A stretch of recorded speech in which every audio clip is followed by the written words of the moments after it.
Hello student. So student, as you know, we are reading our 11th chapter Major Landform of India. हमें हमारा 11th chapter पढ़ रहे हैं India के major landform.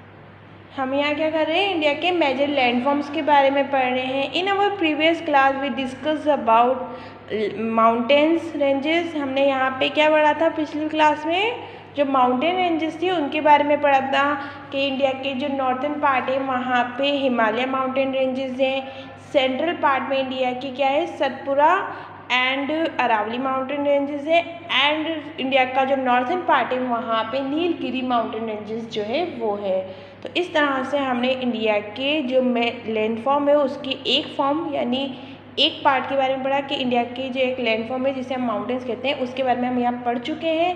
Now another landform के बारे में हम यहाँ पढ़ेंगे। So let start. सो जो इंडिया की अनदर टाइप ऑफ लैंडफॉर्म है वो है प्लेन्स। प्लेन्स यानी मैदान। प्लेन्स क्या है, मैदान होते हैं इन नॉर्थन इंडिया में toward the south of Himalaya, और हिमालय के साउथ में। ध्यान रखिएगा, मैंने यहाँ कहा है in northern India toward the south of the Himalaya, यानी नॉर्थन इंडिया में हिमालय के साउथ में। हम साउथ इंडिया की बात नहीं कर रहे हैं, बल्कि क्या करें कि जो हिमालय माउंटेन रेंजेस है उसके साउथ डायरेक्शन में। Okay. The land has a flat surface. जो लैंड है उसका जो सरफेस है वो कैसा है, फ्लैट है, यानी समतल भूमि है, सपाट ज़मीन है, बिल्कुल plain. The land has flat surface. जो लैंड है उसका सरफेस कैसा है, फ्लैट है। It is the plain region and widely known as the northern plains. It is the plain regions and widely known as the northern plains. ये plain regions हैं यानी मैदानी क्षेत्र हैं। क्या है, मैदानी क्षेत्र। इंडिया के नॉर्थ इंडिया में जो हम बात कर रहे हैं हिमालय माउंटेन्स के साउथर्न पार्ट में, यानी कि हिमालय माउंटेन की जो साउथर्न डायरेक्शन है उसमें क्या है, प्लेन्स हैं। वहाँ की जो लैंड है वो कैसी है, फ्लैट है, और ये क्या है, प्लेन रीजन है यानी मैदानी क्षेत्र है। Widely known as northern plains. जिन्हें क्या कहा जाता है, नॉर्थन प्लेन्स कहा जाता है। इन्हें किसके नाम से जाना जाता है, नॉर्थन प्लेन्स के नाम से जाना जाता है।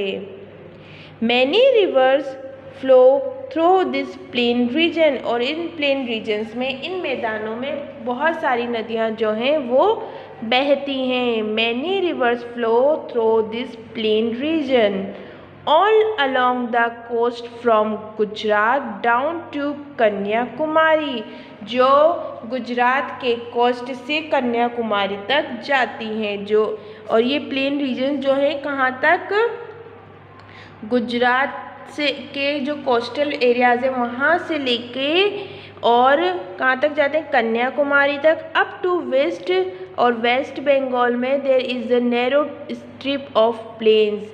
और जो वेस्ट बंगाल है वहाँ पे ये इनकी नैरो स्ट्रिप यानी पतली सी एक लकीर, धड़ी जिसे हम कहते हैं, स्ट्रिप है of land plains, plain lands की, कॉल कोस्टल प्लेन। जिन्हें क्या कहा जाता है, कोस्टल प्लेन्स कहा जाता है। यानी हम जब नॉर्थन प्लेन्स की बात करते हैं तो नॉर्थन प्लेन में हम अगर वेस्ट में देखते हैं तो वेस्ट में ये गुजरात के जो कोस्टल लाइन है वहाँ से लेकर कन्याकुमारी तक ये जाते हैं। और ये कहाँ फैले हुए हैं, कोस्टल एरियाज़ में। ये मैं आपको इसको मैप पे समझाती हूँ। यहाँ देखिए, यहाँ आपको ये बहुत अच्छे से समझ में आएगा कि ये जो ग्रीन पोर्शन है, ये है हमारे नॉर्थन प्लेन्स, यानी जो इंडिया के प्लेन लैंडफॉर्म है वो। तो यहाँ पे ये है हमारे mountain ranges, Himalaya mountain ranges. इसके साउथ में नॉर्थन प्लेन्स लोकेटेड है, जो यहाँ से पूरे नॉर्थ इंडिया में यहाँ से लेके यहाँ तक फैले हुए हैं। फिर हम अगर इधर जाते हैं तो गुजरात में, ये गुजरात है, गुजरात के कोस्टल लाइन पे ये यहाँ से लेके बिल्कुल जहाँ सिर्फ ओनली जो ग्रीन एरिया आपको दिख रहा है, पतला सा ग्रीन एरिया, ये ही है कोस्टल प्लेन। इन्हें क्या कहते हैं, कोस्टल प्लेन कहते हैं। और इधर ईस्ट साइड में ये वेस्ट बंगाल से पूरा यहाँ तक फैले हुए हैं। ओके। तो इंडिया में हम जब प्लेन्स की बात करते हैं तो कहाँ कहाँ हमें प्लेन मिलते हैं? मोस्टली हमें मिलते हैं नॉर्थ इंडिया में, जो कहाँ है? हिमालय माउंटेन के साउथ में। यहाँ पे हिमालय माउंटेन ख़त्म हो गया, इसके साउथ डायरेक्शन में यहाँ पर जो है नॉर्थन प्लेन्स है, और इसी के साथ ही गुजरात से कन्याकुमारी तक और वेस्ट बंगाल से यहाँ तक फैले हुए हैं। ये पूरी यह है कोस्टल प्लेन्स कहलाते हैं। क्या कहलाते हैं? इस साइड पर, इंडिया के इस साइड पर और इस साइड पे जो प्लेन्स आते हैं इन्हें क्या कहते हैं? कोस्टल प्लेन्स कहते हैं। The plain area in India are very fertile for producing crops, और जो the plain area is in India are very fertile for producing crops, और जो इंडिया का प्लेन एरियाज हैं वो क्रॉप्स को प्रोड्यूस करने में उनकी जो लैंड है वो कैसी है? बहुत फर्टाइल है, बहुत ज़्यादा उपजाऊ है। फर्टाइल का मतलब उपजाऊ, जो खेती के लिए अच्छी होता है, ऐसी भूमि। तो the plain area in India are very fertile, जो प्लेन एरिया है इंडिया में वो बहुत ज़्यादा फर्टाइल है, बहुत ज़्यादा उपजाऊ है। फॉर प्रोड्यूसिंग क्रॉप्स, क्रॉप्स को प्रोड्यूस करने के लिए। The important river flowing in this region are the, और जो इम्पॉर्टेंट रिवर्स हैं जो इस रीजन्स में बहती हैं वो हैं गंगा, यमुना, सतलुज, कोसी, ब्रह्मपुत्र, चंबल, सोन, महानदी, गंडक। कौन कौन सी नदियां हैं जो हमारे यहाँ प्लेन्स में बहती हैं? गंगा, यमुना, सतलुज, कोसी, ब्रह्मपुत्र। गंगा, यमुना, सतलुज, कोसी एंड ब्रह्मपुत्र ये वो रिवर्स हैं जो कहाँ से आती हैं? हिमालय माउंटेन से आती हैं नॉर्थन प्लेन्स में। गंगा, यमुना, सतलुज, कोसी एंड ब्रह्मपुत्र रेंजेस कहाँ से आती हैं नॉर्थन प्लेन्स में? हिमालय माउंटेन से। बट चंबल, सोन, महानदी, गंडक ये अदर जो रिवर्स हैं ये हिमालय माउंटेन से नहीं आती हैं, ये याद रखिएगा। ये अरावली रेंजेस के और उसके पास के एरिया से आती हैं। ये हमारे राजस्थान में और एमपी में बहने वाली कुछ नदियां हैं, Chambal, Son, Mahanadi, Gandak. They fall into the bay of Bengal, और ये कहाँ जाके गिरती हैं? ये बे ऑफ बंगाल में जाकर गिरती हैं। ओके, ये जो रिवर्स हैं ये कहाँ जाके मिल जाती हैं? They fall into the bay of Bengal.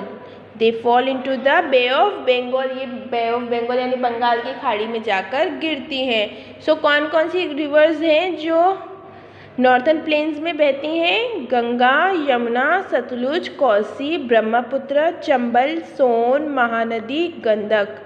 ये कुछ मेजर रिवर्स हैं नॉर्थन प्लेन्स की। अगर आपसे क्वेश्चन किया जाता है कि मेजर रिवर्स बताइए नॉर्थन प्लेन्स में कौन कौन सी मेजर रिवर्स जो है वो बहती हैं, तो आप क्या करेंगे? इन रिवर्स के नेम्स वहाँ पे इजीली राइट डाउन कर सकते हैं। गंगा, यमुना, सतलुज, कोसी, ब्रह्मपुत्र, चंबल, सोन, महानदी एंड गंडक।